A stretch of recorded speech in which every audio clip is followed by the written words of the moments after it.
छत्रपती संभाजीनगर शहरात समलैंगिक डेटिंग ॲपवर सुशिक्षित तरुणांनी बनावट प्रोफाईल तयार केली आणि यातून 9 महिन्यात जवळपास 10 ते 15 सुशिक्षित तरुणांशी ओळख करून भेटायला बोलवले।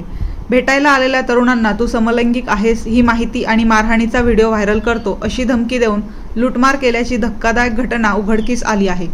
यातील 3 आरोपींना दौलताबाद पोलिसांनी बेड्या ठोकल्या आहेत। या प्रकरणात अजून पीडित तरुणांची फसवणूक झाल्याची शक्यता पोलिसांनी वर्तवली आहे।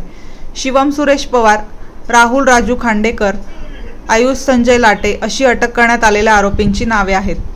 सर काय नेमकी घटना आहे आणि काय समोर आलं? छत्रपती संभाजीनगर येथील दौलताबाद पोलीस स्टेशनच्या हद्दीत मागच्या एका हप्त्यापासून काही विद्यार्थ्यांनी एक घाट घातला होता की वाला ॲप हे जे गे डेटिंग ॲप आहे त्यावरून त्यांनी मागच्या एका हप्त्यामध्ये किमान 4 लोकांना त्यांनी फसवणूक केली होती। गे डेटिंग ॲपवर ते हे 3 विद्यार्थी जे होते ते चॅटिंग करायचे लोकांसोबत आणि मग त्यांना दौलताबादच्या हद्दीमध्ये निर्जन स्थळी बोलून त्यांच्याकडून त्यांना भीती दाखवून त्यांना बदनाम करण्याची धमकी देऊन त्यांना मारहाण करून त्यांच्याकडून पैसे उकळत होते व इतर साहित्य त्यांच्याकडून काढून घेत होते।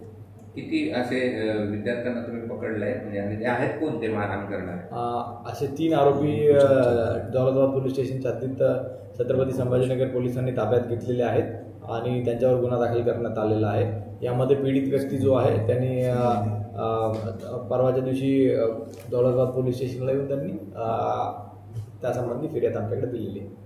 यांचं प्रोफाईल काय आहे? 3 मुलांचं काय आहे म्हणजे कॉलेज करून आहे? हे 3 विविध छत्रपती संभाजीनगरातील कॉलेजचे विद्यार्थी आहेत आणि त्यांच्यावर पुढील कारवाई जी आहे चालू आहे। यापूर्वी कोणाची फसवणूक केल्याचं समोर आलं अशाच प्रकारे? या विद्यार्थ्यापैकी एक अजून 3 लोकांची त्यांनी फसवणूक केली आहे, पण ते समाजाला घाबरून किंवा आपली बदनामी होईल यामुळे ते कोणी पुढे येऊन पोलिसांमध्ये तक्रार देत नव्हतं।